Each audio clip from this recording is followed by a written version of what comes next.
అందరికీ నమస్కారం. బయట క్లైమేట్ చాలా చల్లగా ఉండటం వల్ల మా పిల్లలు టొమాటో సూప్ అడిగితే చేశాను. ఆ రెసిపీని ఈరోజు మీతో షేర్ చేసుకుంటాను. నేను ఎలా చేశాను అనేది. మీకు కానీ నచ్చినట్టయితే తప్పకుండా ఒక లైక్ చేయండి. ఛానల్ని ఫస్ట్ టైం చూస్తుంటే ప్లీజ్ సబ్స్క్రైబ్ చేసుకోండి. సూప్ కోసం ముందు స్టవ్ ఆన్ చేసి దానిపైన కుక్కర్ పెట్టి అందులో బటర్ వేసి దానిలో 3 వెల్లుల్లి, 1 ఉల్లిపాయ, 2 టొమాటో, ఒక చిన్న క్యారెట్, మిరియాలు, దాల్చిన చెక్క ముక్క వేసి మంచిగా ఫ్రై చేసుకోవాలి. ఇవన్నీ మంచిగా ఫ్రై అయ్యాక అందులో ఒక 2 గ్లాసెస్ వాటర్ పోసి కుక్కర్ విజిల్ పెట్టాలండి.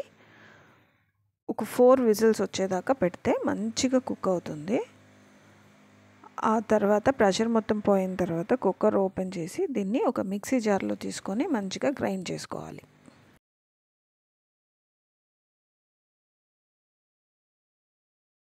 ఇప్పుడు మళ్ళీ స్టవ్ ఆన్ చేసుకొని కుక్కర్ కానీ వేరే ప్యాన్ కానీ ఏదో ఒకటి పెట్టి కొంచెం బటర్ వేసి అందులో జీడిపప్పు నాకు నచ్చుతుంది కాబట్టి వేస్తున్నాను. ఒకవేళ మీకు నచ్చకపోతే స్కిప్ చేసుకోవచ్చు. జీడిపప్పు చిన్న చిన్నగా ముక్కలుగా చేసి ఫ్రై చేసుకొని అందులో ముందుగా మిక్సీ పట్టుకున్న టొమాటో గుజ్జుని వడకట్టి అందులోకి పోసుకోవాలి. ఆ తర్వాత సాల్ట్, కారం చెక్ చేసుకొని సరిపోతే ఓకే, లేకపోతే కొంచెం సాల్ట్ వేసుకొని మళ్ళీ పెప్పర్ పౌడర్ వేసుకొని 1/2 స్పూన్ షుగర్ వేసి మంచిగా ఒక 5 మినిట్స్ దాకా మరిగించుకోవాలి. ఇలా మరుగుతున్నప్పుడు కొంచెం కొత్తిమీర వేసి మరిగించుకుంటే కొంచెం బాగుంటుంది. ఇలా 5 నిమిషాలు మరిగిన తర్వాత సర్వ్ చేసుకోవడమేనండి. Hot tomato soup ready. చాలా టేస్టీగా ఉంటుంది. తప్పకుండా ట్రై చేయండి.